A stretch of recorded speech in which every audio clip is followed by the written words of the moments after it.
Check seatbelt. Check seatbelt. Check your seatbelt, man.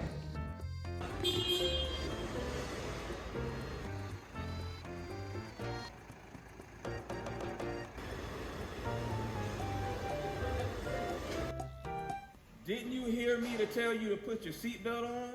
I've been talking to you all day. Your seatbelt strictly protects you from any hurt, harm, or fatality. So unless you want to fly through the windshield, slide down the street, and hit your head on the curb, then buckle up so your face doesn't knuckle up against the street.